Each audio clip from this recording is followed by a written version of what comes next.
school points. Nice philosophy may tolerate unlikely arguments, but heaven admits no jest. Wits that presumed on wits too much by striving to prove there was no God with foolish grounds of art, discovered first the nearest way to hell, and filled the world with atheism. Such questions youth are fond. Far better 'tis to bless the sun than reason why it shines. Yet he thou talk'st of is above the sun. No more, I may not hear it. Gentle mother, to you I've unclasped my burdened soul, emptied the storehouse of my thoughts and heart, made myself poor of secrets.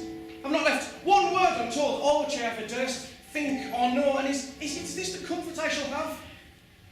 Must I not do what all men else may, love? Yes, you may love, fair son. Must I not praise that beauty which you've framed anew? The gods would make a god of if they had it there, and kneel to it as I kneel to them. Foolish madman.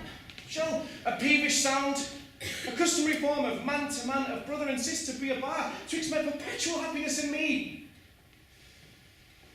Say we are of one father, say, one womb, cursed to my joys. Give us both life and birth, are we not each to other bound, so much the more by nature, by the links of blood, of reason? Nay, even if you have it of religion, to be ever one, to be one soul, one flesh, one love, one heart, one all. Done unhappy youth, for thou art lost. Well, show then that I'm a brother born, my joys be ever banished from my bed. Bigger with it, I'm a Roman and a gentleman. One that got my honour with expense of blood. You are a lying coward and a fool. Fight all by these hips, I'll kill thee brave, my lord, you'll fight. Provoke me not, for if thou dost, Have a twirl.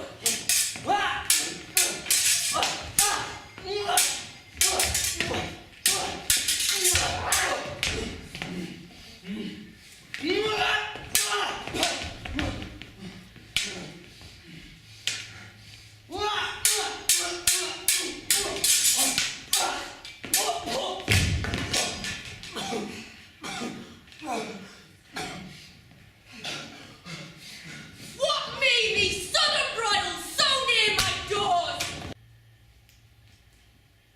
Here, What to do? and here's my breast. Strike home, and then I'll behold the heart which is with the truth I speak.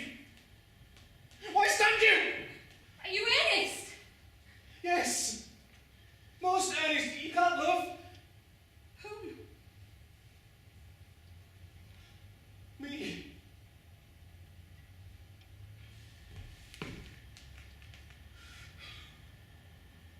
My tortured soul hath felt affliction in the heat of death. Annabella, I am quite undone. The love of you, my sister, and the view of thy immortal beauty have untuned all harmony both in my rest and life. Why do you not strike? Mercy forbid it! If this were true to fitter, I were dead. True! Annabella, 'tis no time to jest. I have too long suppressed my hidden flames which have almost consumed me. Spent many a silent night in sighs and groans, ran over all my thoughts and despised my fate. Done all that smooth-cheeked virtue could assist, but found all bootless. 'Tis my destiny that you must either love or I must die. Oh, comes this in sadness from you? Let some mischief befall me if I dissemble aught. You are my brother, Giovanni. And you, my sister, and could afford you instance of why to love, so much the more for this. To which intent wise nature first in your creation meant to make you mine. Else have been too sin and foul to share a single beauty to a double soul. A nearness in birth and blood doth but persuade a nearer nearness in affection.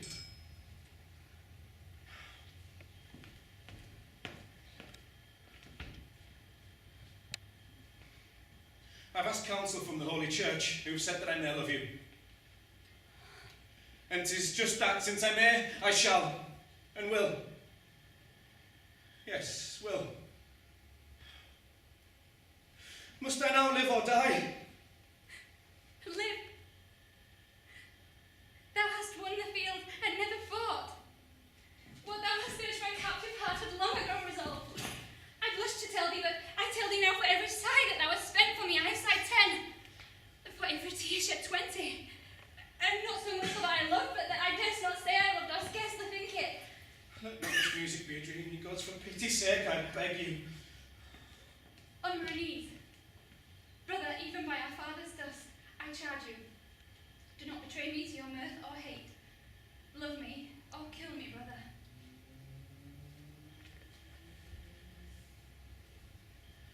On my knees, even by our father's dust, I charge you, do not betray me to your mirth or hate. Love me or kill me, sister.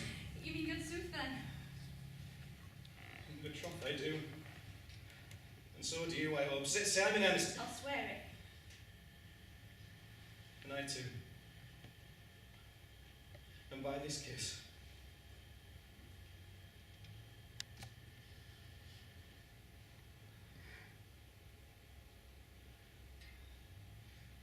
one more.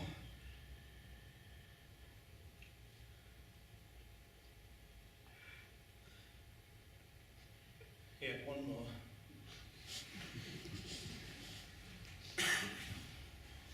I beseech you, do not perplex her. Griefs, alas, will have a vent. I dare undertake, Madam Hippolyta will now freely hear you. Talk to a woman frantic. Are these the fruits of your love? They are the fruits of thy untruth, false man. Didst thou not swear while yet my husband lived, that thou would wish no greater happiness on earth than to call me wife? Didst thou not vow that should he die to marry me? For which the devil in my blood and thy protest caused me to counsel him, to undertake a voyage to Lagorn. For there we heard his brother dead and left a daughter young and unfriended, who, with much ado, I wished him to bring hither. He did so, and went, and as thou knowest, died on the way. Unhappy man, to buy his death so dear with my advice. And yet thou, for whom stand in it, forgets thy vows and leaves me to my shame. Who could help this? Who, pardon man, thou couldst desert thee, O love! You are deceived. The vows I made, if you remember well, were wicked and unlawful. To more sin to keep them than to break them. As for me, oh, I cannot mask my penitence. Think thou how much thou hast digressed from honest shame, of bringing a gentleman to death, your husband. Such a one as he, so noble in his quality, his condition, learning, behaviour, entertainment, love, as father could not show a braver man! You do not well, this was not your... I cannot! Let her know her monstrous life. Here I'll be servile to so black as sin. I'll be a curse. Woman, come here no more. Learn to repent and die. For by my honour, I hate thee and thy lust. Thee have been too foul. Go, he comes. Welcome, my worthy cause. Lass, pretty lass, compose lass, oh, put you. Let's hope of this yet. You shall have time enough. Withdraw a little, we must confer at large. Have you sweetmeats or dainty devices for me? Oh, you shall have enough, sweetheart. Sweetheart, mark that put you. By my troth, I cannot choose but kiss thee once more for the word sweetheart.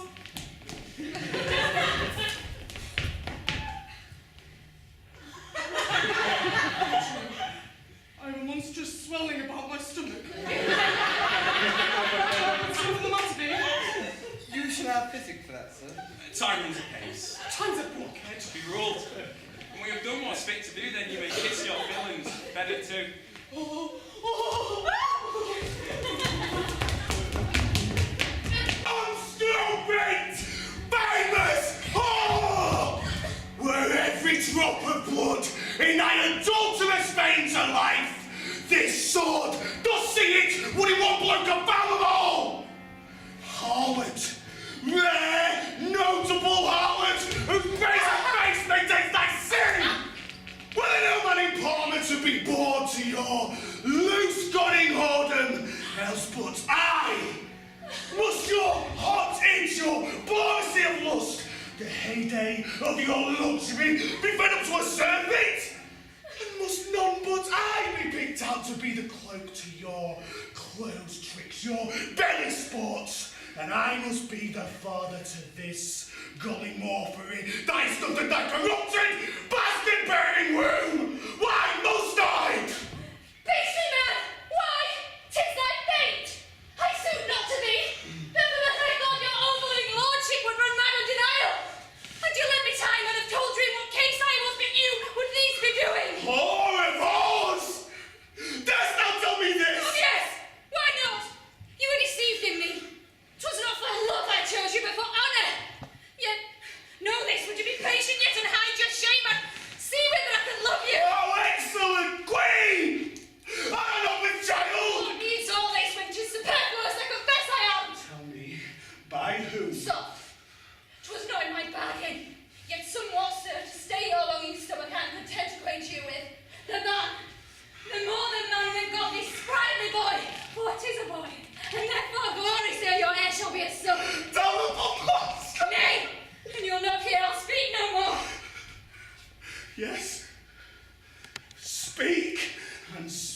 thy last!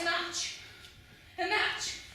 This noble creature was in every part so angel-like, so glorious that a woman who had not been but human would have knelt to him and begged for love. You. Why, you are not worthy once to name his name without true worship. Or indeed unless you kneel to hear another name him. What was his name? You may not come to that. Let it suffice that you shall have the glory to father what so brave a father got.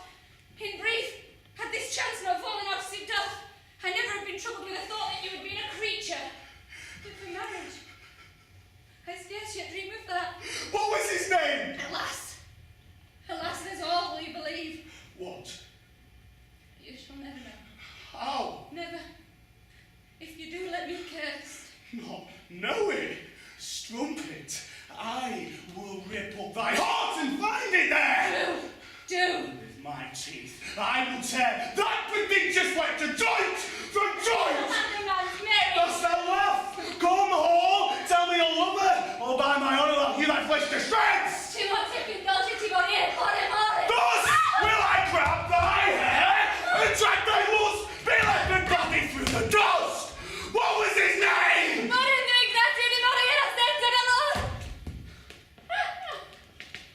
Dost thou triumph? Were there kneeling kings did beg for life, or angels did bleed in tears, yet not all should prevail against my rage. Dost thou not tremble? What? To die? No! Be a gallant hangman!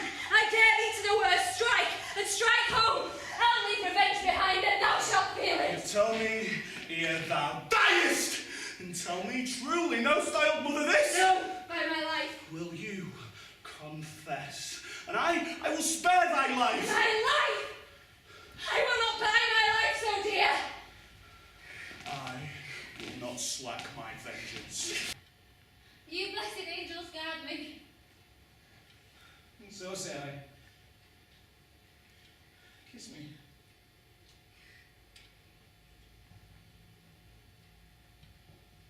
If ever after time should hear of our fast-knit affections, though the laws of conscience and of civil use may justly blame us, but when they were to hear of that love will wipe away that rigour which in other incest abhorred. Kiss me again.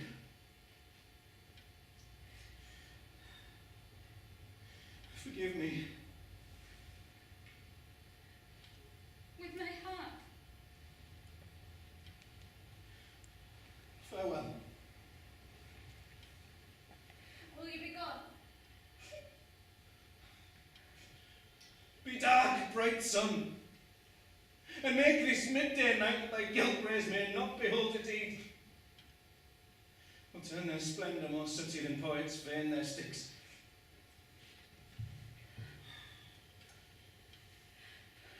One more kiss, my sister. What means this? To save thy fame and kill thee with a kiss.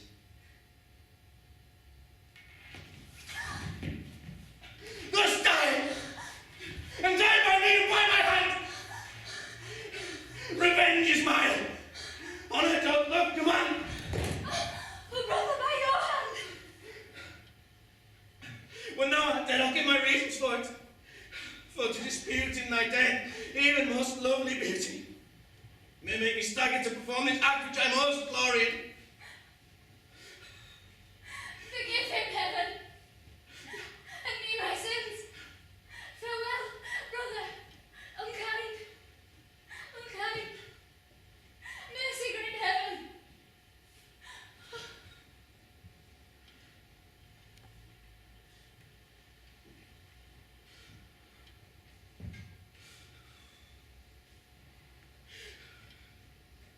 She is dead. Alas, good soul, this hapless fruit that in her womb received its life for me, hath for me a cradle and a grave.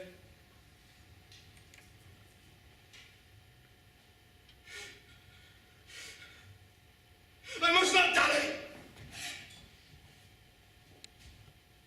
This sad marriage bed and all her best bore alive and dead.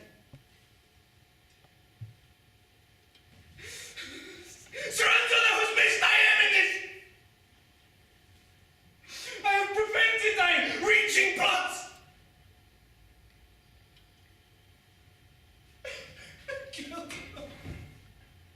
For whose every drop of blood I would have poured my heart.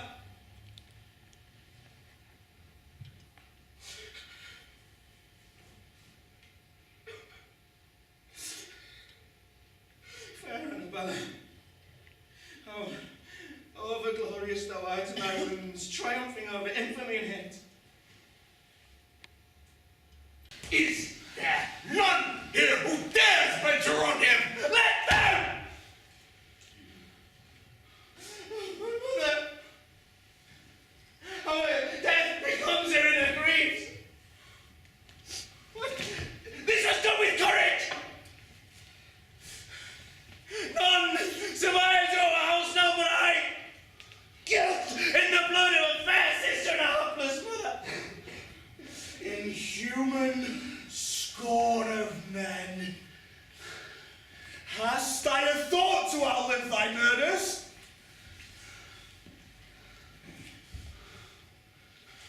Yes. I tell thee, yes. For in my fists I bear